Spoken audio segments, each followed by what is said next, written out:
Hi, good morning everyone, and welcome to the video on Introduction to Cybersecurity and how it affects our day-to-day work lives. But before we begin with the details of cybersecurity, let's consider this as an example. In an office one day, Quinn, who was following his daily routine, working on his computer, trying to crunch the numbers, work his data through. But in the background, without his knowledge, there is a hacker who's trying to access the confidential files located on Quinn's computer. Through a vulnerability, the hacker is able to access those files, and he or she then transfers those files back to the hacker's computer. So what can happen due to this? Legal ramifications to the business, loss of company secrets, leakage of information, maybe industrial espionage, which basically means a competitor is trying to analyze a company's secrets and trying to gain access to their data.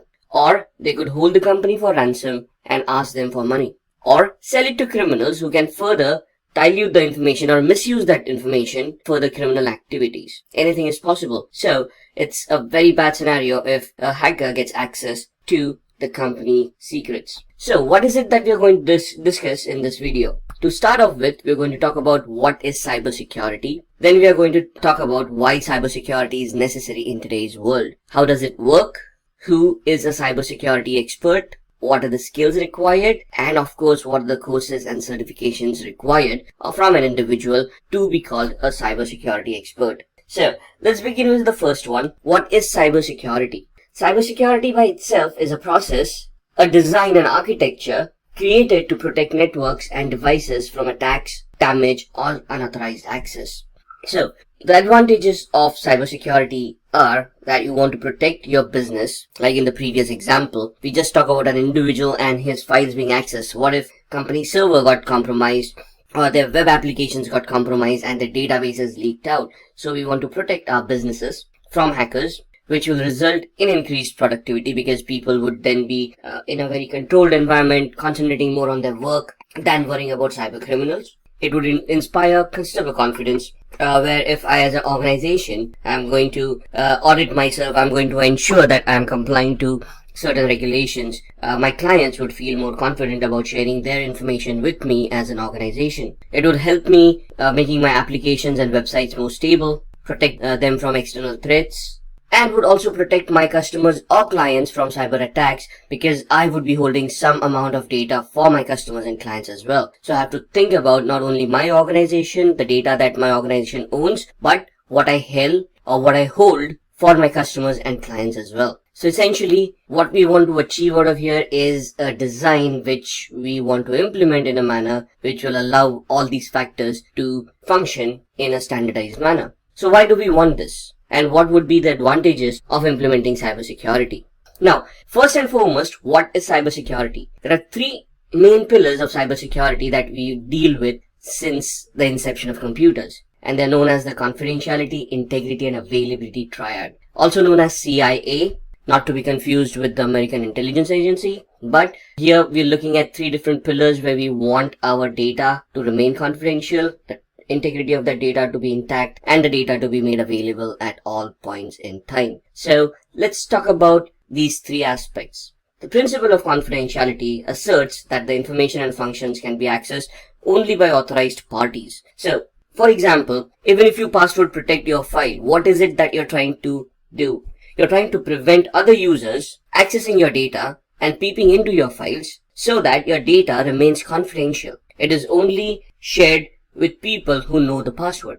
Integrity. This is where the trustworthiness of that data comes into the picture, where if the data is going to be changed, for example, you have a spreadsheet which has a lot of information about users and their login activities and whatnot, and you want to ensure that that data is not modified by any unauthorized user. So you're going to verify that the information is correct and is not modified by anybody who is unauthorized. The availability part ensures that this data is made available to all authorized users when and where they want it, right? The principles of availability assert that in systems, functions, and data must be available on demand according to agreed upon parameters based on levels of service. Now, this is where your service level agreements would come in. For example, when we log on to Gmail, We always assume that Gmail is going to work and it's going to be available online. At no point in time, or very few times, has it ever occurred that you've gone onto the internet, typed in gmail.com, and the website is not available. In fact, if the website doesn't open, we figure out the internet is not working, right? But Gmail as a service is always made available. Now, when we talk about threats to CIA, the confidentiality, integrity, and availability, we talk about them in two different parameters, cybercrime and hacking. So, what is cybercrime? Cybercrime is any criminal activity or any unauthorized activity that would involve the usage of any computing device which would result as a security incident at the victim's end. Most cybercrimes are carried out in order to profit from them. Criminals would try to do phishing attacks to steal your money out of your bank accounts, or would try to con you into giving out your credentials, thus compromising your email accounts or your social media accounts, and try to gain access to your identity. Cybercrimes are generally carried out against computers or devices directly to damage or disable them, spread malware, steal secret information, etc. So, this talks about the motivation part of cybercrimes. What would be the motivational aspect for a person to conduct such an activity, right? So, basically to cause damage, like WannaCry happened in 2017. The perpetrators, those used WannaCry, probably gained a lot in the ransom that they demanded for that data to be decrypted, but it also cost the world a lot of money in profits that were lost. So, let's talk about types of cybercrime. The first type is a computer-assisted crime, where the computers are used as tools to assist a particular crime. For example, frauds or online bank hijacking, where hackers hack into a bank and digitally steal money from a bank. Now, this could have happened without the help of computers as well, but here, computer assisted the crime, and hence it would fall under the computer assisted crime section. The second part is where the computer itself was a target of a crime. For example, a denial of service attack, or viruses which rendered the computer useless, or sniffing of data packets on the network, thus compromising passwords and other confidential information. The third is a computer which is incidental to the crime. So, here the computer was used as a temporary measure to store some data such as child pornography or some other data which made the computer incidental to the crime. Alright, let's look at a business scenario for cybersecurity. There is a quiz at the end, so please listen up and pay attention. There's this company called Stark Industries, and one day most of the employees have started reporting that their systems have either crashed or have started hanging. So the IT security team comes in, does the investigation, tries to find out what exactly went wrong, and they have identified that an employee has clicked on a suspicious link. Now these links could either be received as an email or via an email through social media like Facebook, or somebody sending out a Skype chat and attachments within Skype.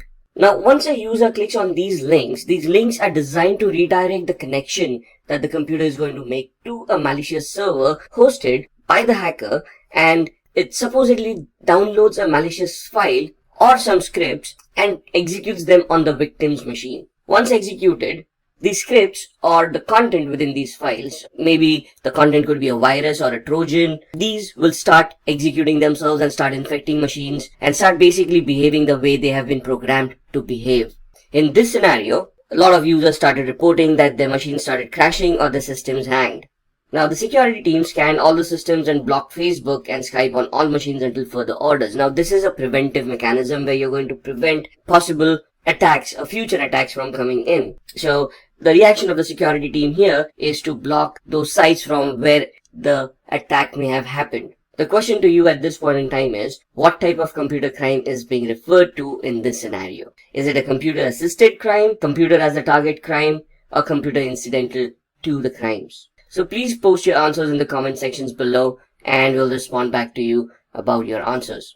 Now let's go a little bit further and see what would motivate people for committing such cybercrimes, right? The first and foremost motive is disrupting business continuity. Others would be looking at data theft or information theft and manipulating that data to gain from that data. So if I'm able to access your computer and steal some data that has some value to you and sell it, or make it public, you would be at a financial loss because that data no longer has any value. Creating fear and chaos by disrupting critical infrastructure, For example, a company's infrastructure crashes, the services are no longer being offered by that organization, and people start panicking, start fearing an attack by cyber criminals, and it leads to chaos. Financial loss to the target, which is very obvious. If I do a denial of service attack, or if I make a service unavailable from an organization, what is going to happen is, since that service is not functioning, the company is not going to make any money out of it, and thus going to suffer a financial loss. Achieving states' military objectives, one country spying on another country, trying to gather information about their military intelligence, military activities, or any other activities that can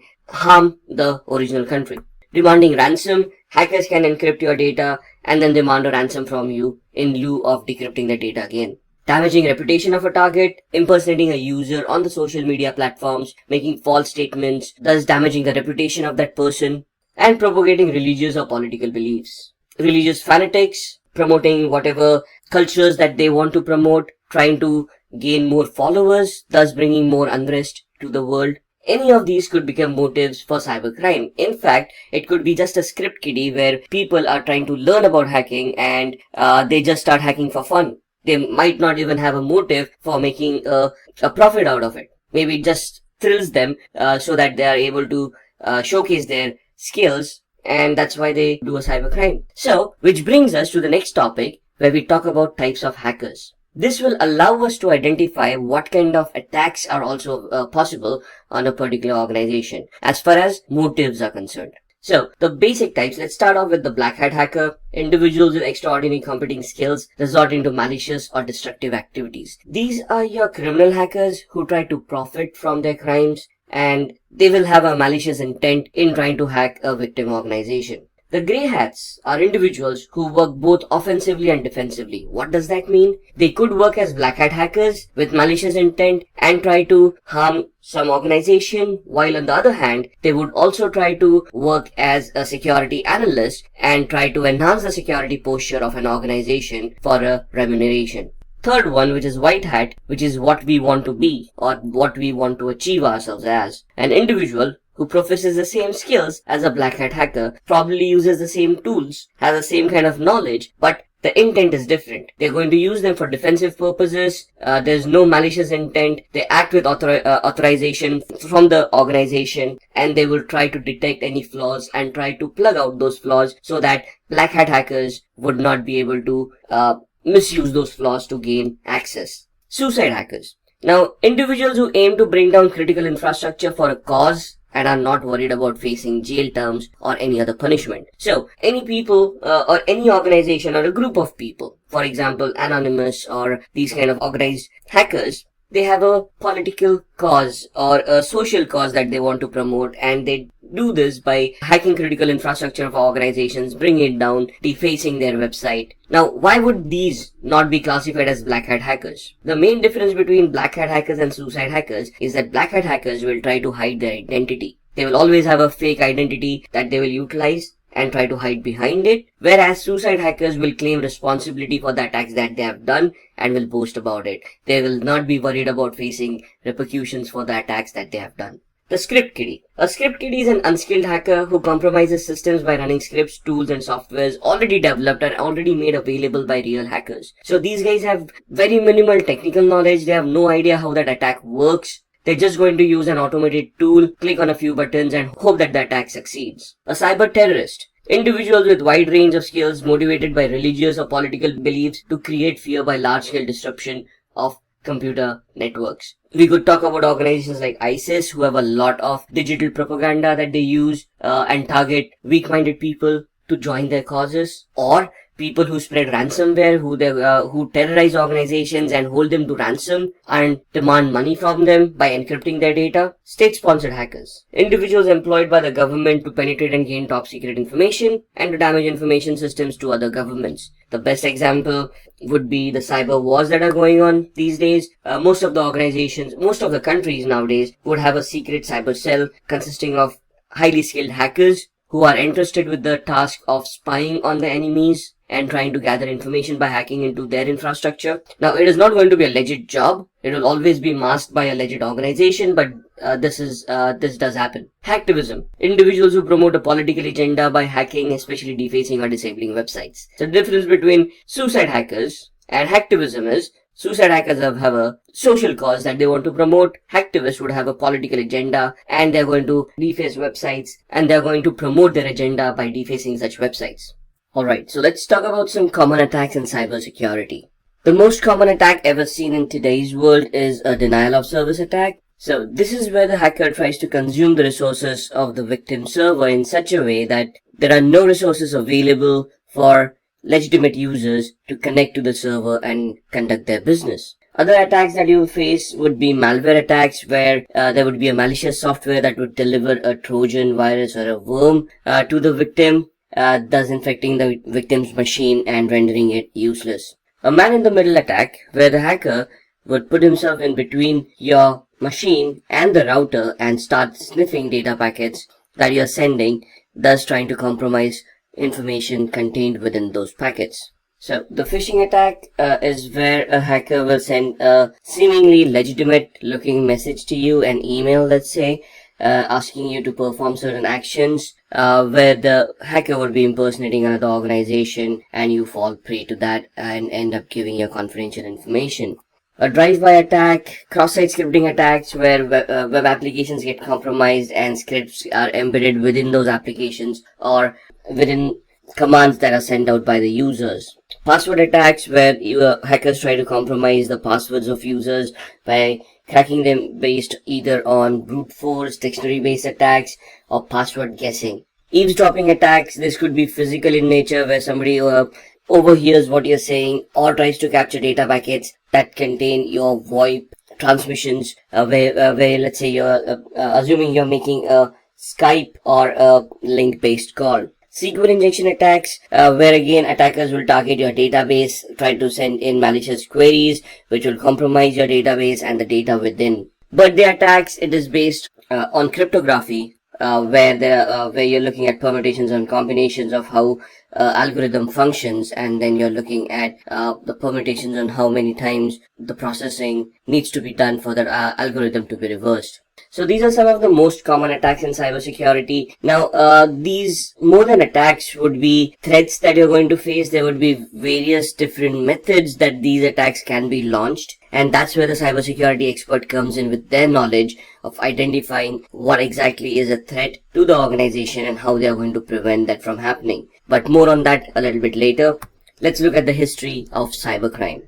So as you can see, this graph shows us how cybercrime has progressed over the years. In 1990s, MNC database, Pentagon and IBM were hacked. Again in 1990s, national crackdown on criminals, Microsoft NT operating system pierced. So this is where hacking started becoming more mainstream, right?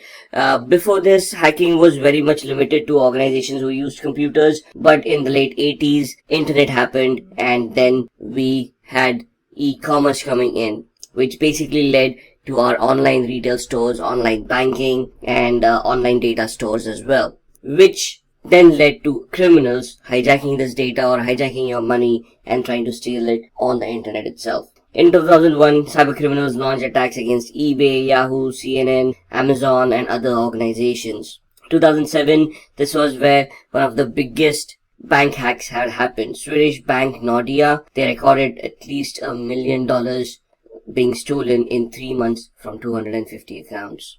2013, Adobe had 2.9 million accounts compromised and their usernames and passwords released on the open internet. In 2016, Kaspersky, one of the leading antivirus providers to the world, reported around 758 million malicious attacks that occurred, which they identified themselves. These are some of the most famous faces in cybersecurity or earlier cybercrime. In 1988, Robert Morris, he's an American computer scientist and entrepreneur. He's best known for creating what is called the Morris worm, and this was way back in 1988. And this is the first computer worm that has been identified on the internet.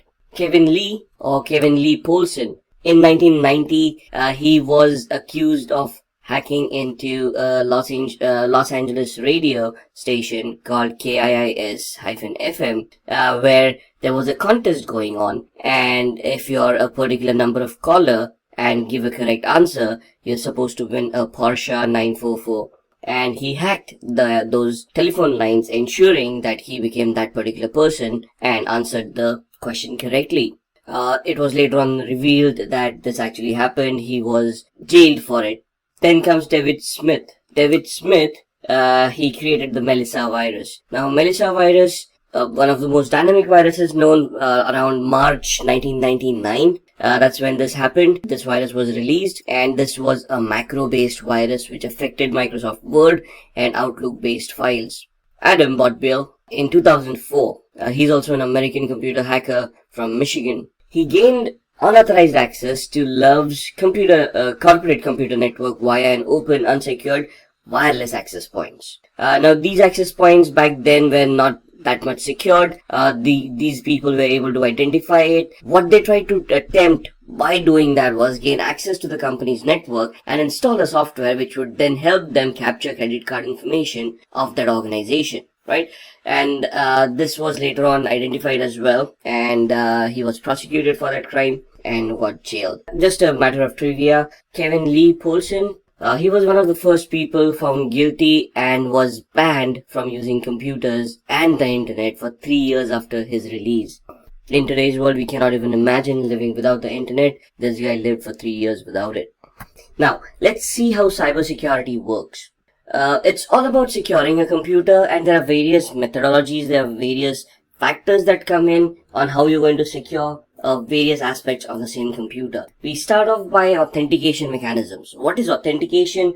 Authentication is the part where you're going to identify a person, authorize that person for some access controls, and authenticate that person to ensure that the person is the same person who they claim to be. So here you start off with a username and you associate a password with it. The username is used to identify the account that the person wishes to access. The password is the authentication mechanism to prove that the person is who they are. Now here, you may want to enhance the authentication mechanism by using a two-way authentication mechanism. For example, with banks, when you type in the username and password, they send an OTP or a one-time password, which is auto-generated by a server and sent to a registered device that the person owns. For example, a cell phone. So that's one added layer of security where you're not only relying on the password, which can be cracked, but you're relying on a third-party device as well, which the person needs to have physical access to, where they're going to receive the OTP and then they're going to input it. Every time they try to log in, a new OTP will be generated.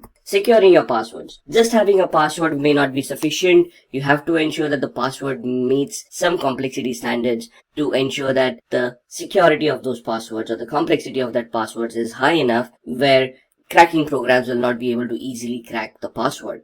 Regular updates. All the operating systems or the applications that you use will be receiving regular updates. Could be for functionality, but more for security. So as new vulnerabilities in applications or operating systems are found out, the software vendors or the developers of those softwares over a period of time start sending out these updates, also called patches, to the end users. It is very important for the end users to identify these security patches and install them on their devices as soon as possible. Else, they remain open for those vulnerabilities, and unpatched systems that thus can easily be hacked. Usage of an antivirus. To protect yourself from viruses, worms, trojans, essentially malwares, there needs to be a software that's installed on your computer that is going to watch out for them.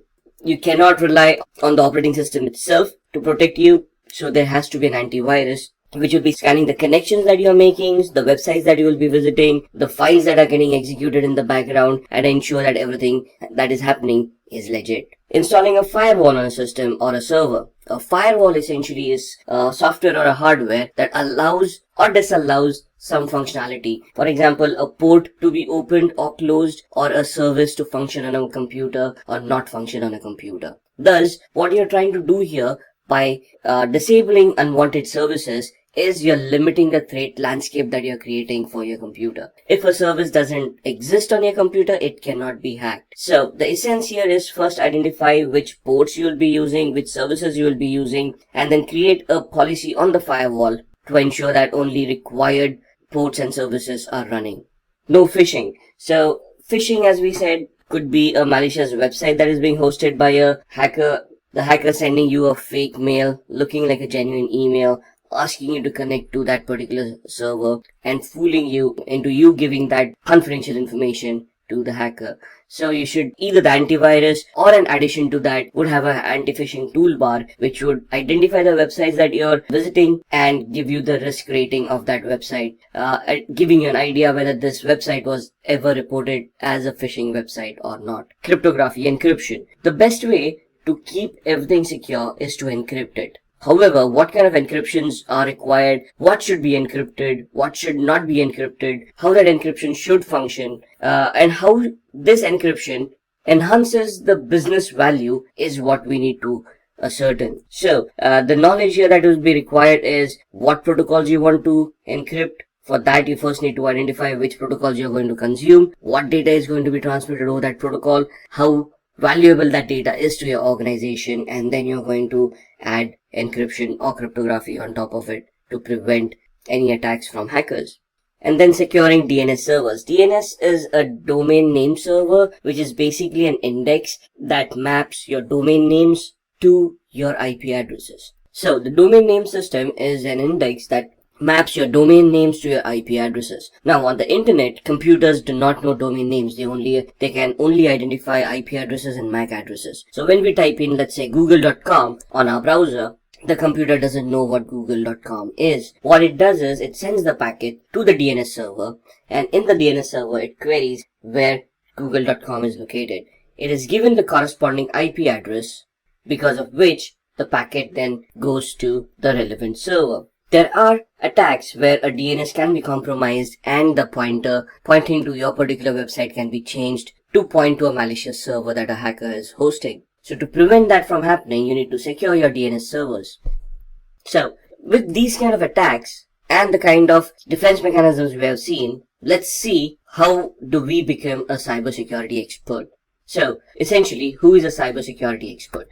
A cybersecurity expert is an individual employed by an organization to protect their infrastructure, right? So this person is responsible to identify potential flaws, identify what threats the organization faces, and then streamline or create or design or architect methodology which is going to protect all the assets that the organization has. So this is going to happen through a variety of techniques such as finding weaknesses, so vulnerability management, where you run vulnerability scanners, identify potential flaws in the organization's infrastructure. Could be applications, could be servers, could be desktops, could be operating systems, could be anything, could be network-based flaws as well. And then you're going to monitor these systems. You're going to look at the data flow that is going through the internet, through the network, through the intranet rather, and then you're going to check if there is anything malicious going on in that network. So over these techniques, you're basically going to monitor it on a day-to-day basis, on a regular basis, and you're going to try to identify if anything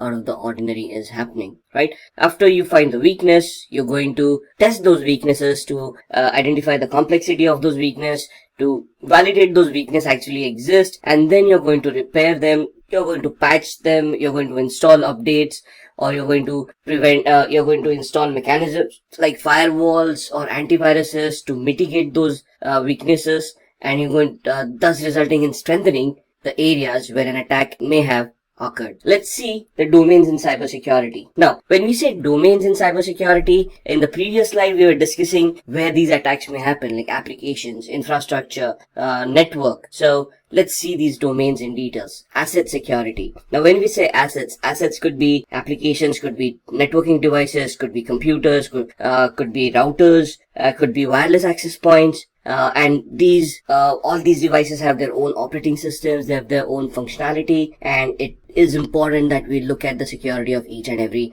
asset that the organization owns. Security architecture and engineering. Now, not everyone can just walk in an organization and then say, let's start implementing security in a particular manner. We have to standardize the security in such a way where the security is constant for a long period of time and is consistent. right? So for that to happen, there is an architecture, an engineering phase where we are going to create a plan of how this security needs to be implemented. For example, if I determine to install a particular antivirus, I have to ensure that the same antivirus is installed on all the systems in the organization. I cannot have different kind of antiviruses installed that do not talk to each other or do not report properly to the proper owner. So we have to create policies, procedures, and we have to implement them in a standardized manner for our security to work properly. Communication and network security. Now, with cloud computing coming in and hybrid clouds happening, where you got a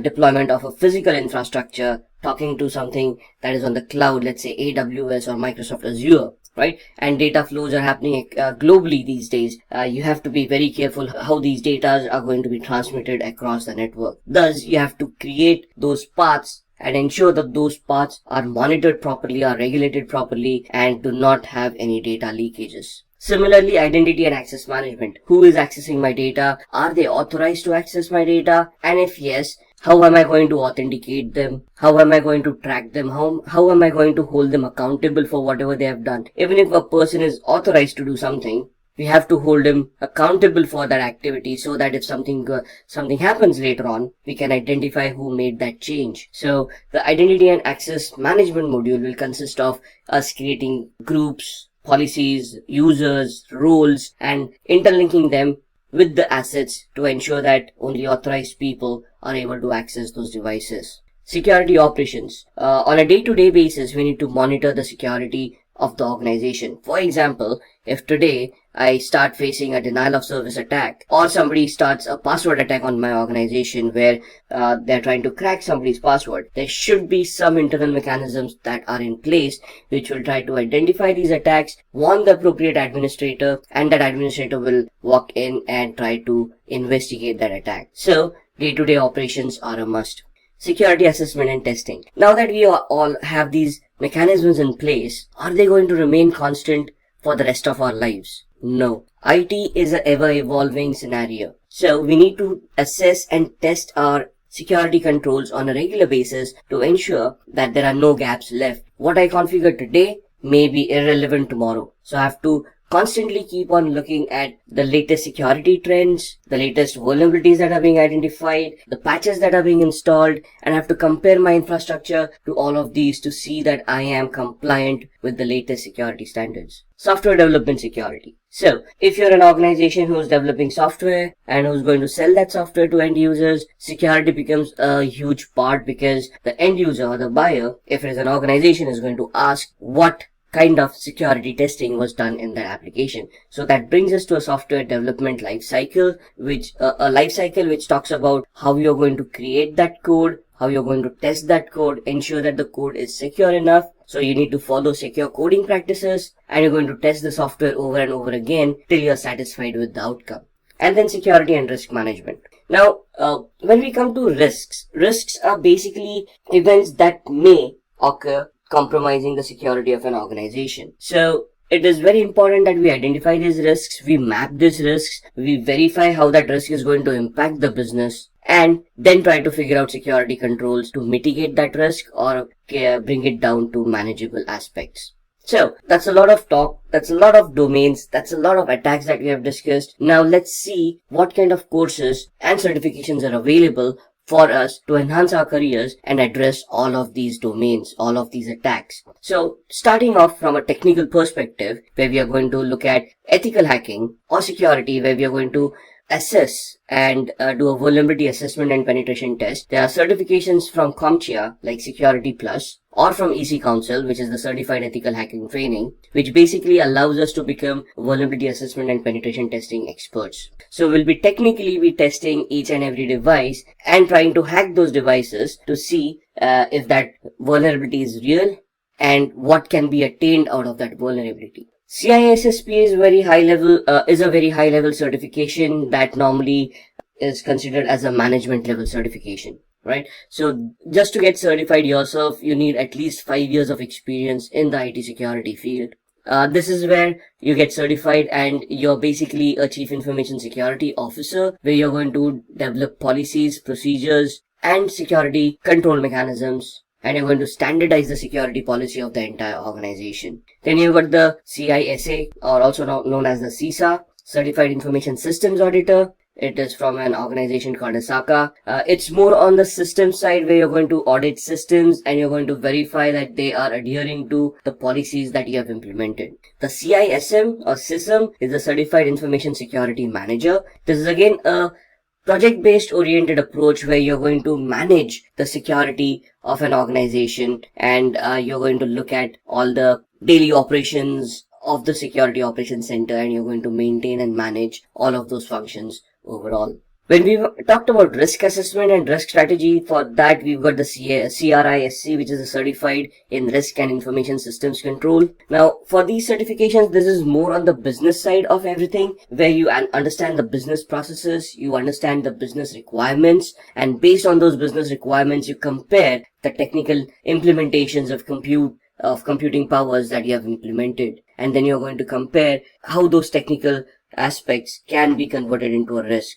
For example, a vulnerability assessment identifies a possible SQL injection attack. Now, technically it becomes a big risk. However, which system is being affected? If that system gets compromised, what kind of losses is the organization looking at? How much are they going to be? What kind of losses the organization is looking at? Are they looking at lawsuits from their customers? Are they looking at penalties from regulatory authorities? So that risk, that implied risk that if this vulnerability is hacked, that is the aspect that you want to look at when you're looking at risk information and controls. Similarly, you have CCSP. This is a Certified Cloud Security Professional certification. So this is especially for people who want to deal with the cloud. Let it be a public cloud, a private cloud, or a hybrid cloud. This certification gives you an architectural overview over different aspects of cloud and how you want to implement security in a cloud-based scenario. So Simplilearn offers all of these certifications with trainings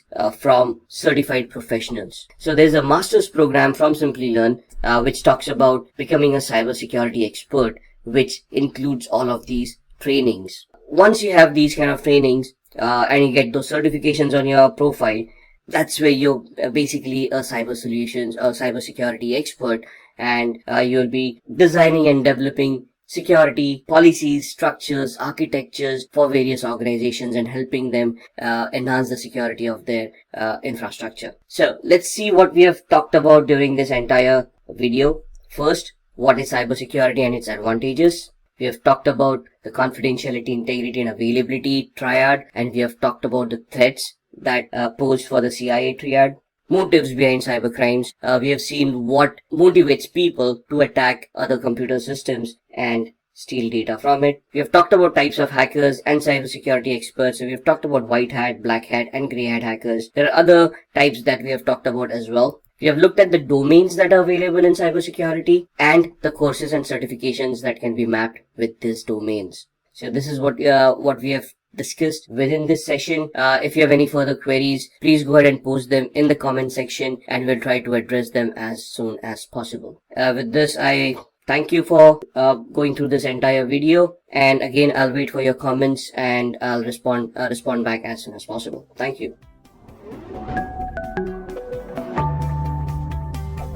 Hi there, if you like this video, subscribe to the Simplilearn YouTube channel and click here to watch similar videos. To nerd up and get certified, click here.